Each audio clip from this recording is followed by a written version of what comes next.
సాయంకాల సమయములో సంధ్యాదీపారాధనలో వస్తును తల్లి వరలక్ష్మి, వస్తును తల్లి వరలక్ష్మి. జయ రమణ గోవింద గోవింద. అవును, ఇన్ని రోజుల నుంచి పూజ చేస్తుంది కదా, ఒక దేవుడు అని వచ్చిండ మీ కాడికి? యా దేవుడు వచ్చిండు? కాదు, ఏం పని ఇప్పుడు దాకా భజన చేస్తున్నావు కదా, ఇన్ని సంవత్సరాల నుంచి భజనలు చేస్తున్నావు కదా.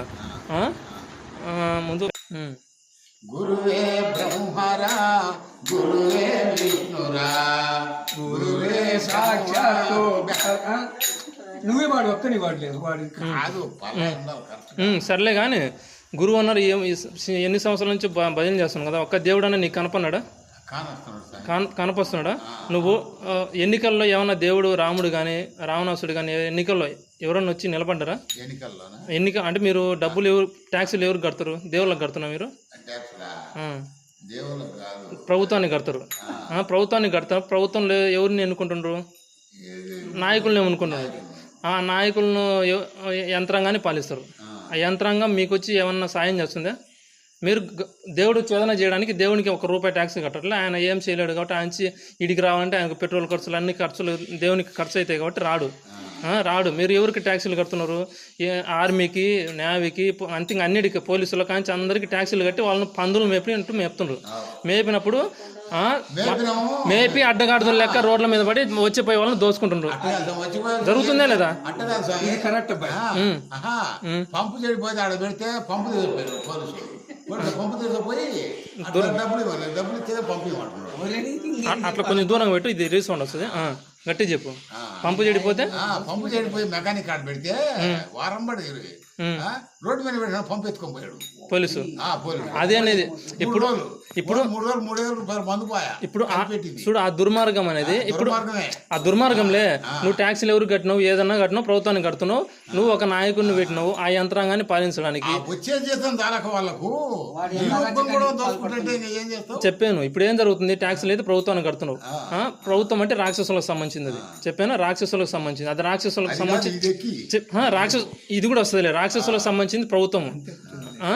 ప్రభుత్వం అనేది రాక్షసులకు సంబంధించింది కాబట్టి నువ్వు రాక్షసులకు డబ్బులు కడుతున్నావు. ఇప్పుడు నీకు అన్యాయం జరిగినా మంచి జరగని ఎవరికి అడిపోవాలి? ఏదైతే నువ్వు నాయకుడిని పెట్టినావో నాయకుడు ఏం చేస్తున్నాడు? యంత్రాంగాన్ని మేపుతుడు. మేపిన యంత్రాంగం మనకు మంచి చేస్తుందా చెడు చేస్తుందా ఏదన్నా కానీ ఎవరిని ప్రశ్నించాలి? నాయకుని దగ్గరికి పోవాలి కదా. మనం ఎవరి దగ్గరికి తాళాలు కొట్టాలి? చెవులలో ఈడ కాదు కొట్టాల్సింది. ఈయనకే ₹1 ట్యాక్సీ కట్టాలి. అక్కడి నుంచి మేలిం పర్వతాల నుంచి అక్కడి నుంచి ఎగురుకుంటూ రావడానికి ఈయనకు పెట్రోల్ అన్ని లేవు. ఇప్పుడు ఈడ కాదు, ఎందుకంటే ఆడ కైలాసంలో ఉన్న శివుడు ఆయన తీసుకు ఇంకొకసారి నిర్బంధించిండు. నువ్వు ఎంత తాళాలు కొట్టినా నిర్బంధించిన కాబట్టి అవతల ఇప్పుడు మొత్తం చుట్టూ మూసి లోపల ఉంటావు. యువతల నుంచి ఎంత అడిచినా నువ్వు అవతల వినపడుతుందా? ఈయన పక్క నుండి ఎంత అడిచినా వినపడదు. చుట్టూ మూసి ఒక రంధ్రం కూడా లేకుండా పెడితే నీకు వినపడుతుంది. అట్నే కైలాసంలో ఉన్న శివుని ఒకసారి నిర్బంధించిండు కాబట్టి నువ్వు ఎంత తాళాలు కొట్టినా దేవునికి వినపడదు. ఇప్పుడు ఉండేది ఎంత సైతాన్లు అనమాట. భూమి మీద ఏలేదు సైతాన్ వెళ్తున్నాడు కాబట్టి ఆ సైతాన్ మనుషులే ఈ పోలీసులు, ఆర్మీ మొత్తం. ఈ సైతాన్లు మంచి చేస్తున్నా చెడు చేస్తుండ్రా వాళ్ళ దృష్టిలో అది ఏందో ఆడ పంపు పెడితే ఎత్తకపోయింది. వాడు సైతానికి ఏంది మంచి.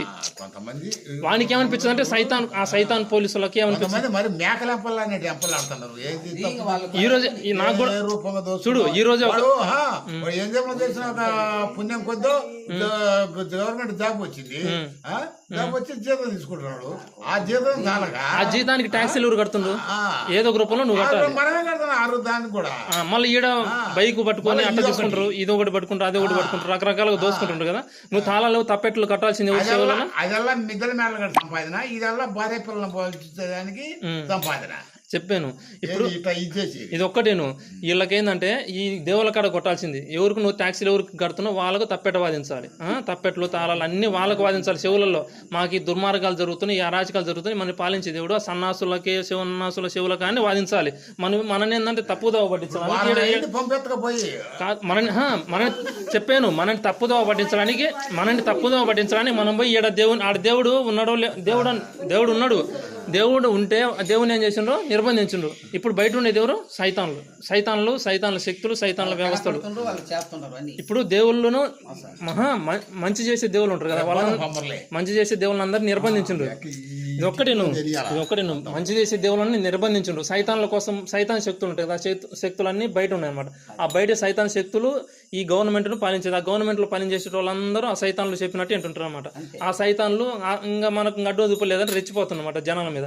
మనం పోయి మనమంతా యూనిట్గా ఉండి ఆ దుర్మార్గుల అరాచకాలను అడ్డుకుంటామని అక్కడ ఒక భాగం అదొక గుడి, అదొక చర్చి, అదొక మసీద్ అని ముక్కలు చేసి విడగొట్టి మనం ఒకటి కాకుండా చేసి పోయి ఈడ ఏంటంటే ఒకటి బొమ్మ ఈడ ఉండేది. అంటే పూర్వం ఉన్నది నిజం ఉంటుంది ఈడ. ఇదే అప్పుడు ఆడ గంగమ్మ గుడి ఉన్నది, అప్పుడు పూర్వం నిజమే ఉన్నది ఆడ. వాడు ఏం చేస్తారు, ఇది ఏమంటారు, ఇది నిధులు అంటారు చూడు, అదే గుప్త నిధులు అంటారు చూడు. ఆ గుప్త నిధులు అంటే ఆ గంగమ్మ మనకు బయటికి చూడడానికి బొమ్మ లెక్క ఉంటుంది, లోపల శక్తులు ఉంటాయి అనమాట. ఆ శక్తులకు సంబంధించిన ఏమంటారు అవి శక్తులకు సంబంధించిన అవన్నీ ఉంటాయి అనమాట. దాన్ని ఎత్తుకుని ఉరికింది అనమాట. మనకు అంటే మనకు తెలియని వాడికి అది బొమ్మ అనిపిస్తుంది.